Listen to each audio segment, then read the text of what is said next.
नमस्कार दोस्तों, आप सभी का स्वागत है काफ़ी समय बाद। आज मैं वापस आपके लिए एक हार्ट टचिंग स्टोरी लेकर आया हूँ और मुझे पूरी उम्मीद है कि यह कहानी आपके दिल को छू कर ज़रूर निकलेगी।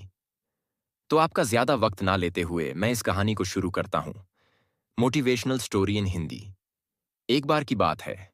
एक बार एक अध्यापक एक संपन्न परिवार के शिष्य के साथ कहीं जा रहे थे। तो उस शिष्य को कुछ मजाक सूझी, क्योंकि उसको रास्ते में किसी गरीब मजदूर के जूते दिखाई दिए। उसने अध्यापक से कहा, गुरुजी, अगर हम इन जूतों को छुपा दें तो कितना मजा आएगा। देखते हैं कि मजदूर पर इसका क्या असर पड़ता है। अब उसको तो मजाक सूझ रहा था, लेकिन गुरुजी ने कहा कि नहीं, गरीब इंसान के साथ इस तरह का भद्दा मजाक करना ठीक नहीं है। उसने कहा, क्यों ना, हम इन जूतों में कुछ सिक्के डाल दें और देखें कि इसका इस गरीब गरीब मजदूर पर क्या प्रभाव पड़ता है। उन्होंने ऐसा ही किया। जैसे ही मजदूर अपना काम करके लौटा और उसने एक पांव अपने जूते में डाला, तो उसको कुछ कठोर सा महसूस हुआ। उसने अंदर हाथ डाला तो उसको कुछ सिक्के दिखाई दिए। वह थोड़ा आश्चर्य में पड़ गया। आसपास किसी को देखा तो कोई भी दिखाई नहीं दिया। वापस उसने दूसरा पैर अपने जूते में डाला और वापस उसको उसमें कुछ सिक्के दिखाई दिए। अब दोनों जूतों के सिक्कों को उसने अपने हाथों में रखा और प्रभु की तरफ इशारा किया।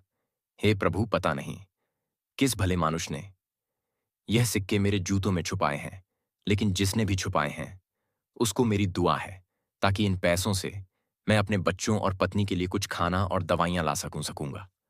और इतना बोलकर वह चला गया। इस बात को शिष्य और अध्यापक दोनों सुन रहे थे। अब अध्यापक ने शिष्य से पूछा कि अब तुम मुझे बताओ कि तुम्हें कैसा महसूस हुआ, तुम्हारी पहले वाली मजाक या मेरा यह तरीका। Please subscribe this channel. तो उसने कहा कि गुरुजी, मैं आपसे क्षमा चाहता हूं। अब मुझे समझ आ गया है कि सच्ची खुशी किस चीज में है।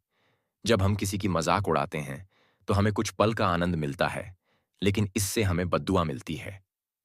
लेकिन अगर हम किसी की मुश्किल परिस्थिति में मदद करते हैं और जिसकी भी हम मदद करते हैं उसको भी नहीं पता कि हमने उसकी मदद की है, लेकिन अंदर ही अंदर हमें पता है कि हमने उस इंसान की मदद की है, यही सच्ची खुशी है। जब हम दूसरों को खुशी देते हैं तो हमें सच्ची खुशी मिलती है। वीडियो को लाइक, कमेंट, सब्सक्राइब जरूर करें दोस्तों। इसी तरह खुशियां बांटते रहिए, लोगों की मदद करते रहिए और दान करते रहिए जिसके भी आप काबिल हो। जितना भी आपसे बन पड़े दान करें, लेकिन दान जरूर करें। इसका मतलब यह नहीं है कि आपको कंपलसरी या अनिवार्य रूप से इतने रुपए दान करने ही चाहिए, क्योंकि हर किसी की जरूरत अलग अलग हो सकती है। अगर आप किसी को पैसों का दान नहीं कर सकते तो कम से कम चीजों का दान तो कर ही सकते हैं। मुझे पूरी उम्मीद है कि यह हार्ट टचिंग स्टोरी आपको जरूर अच्छी लगी होगी। आपका कीमती समय देने के लिए दिल से शुक्रिया।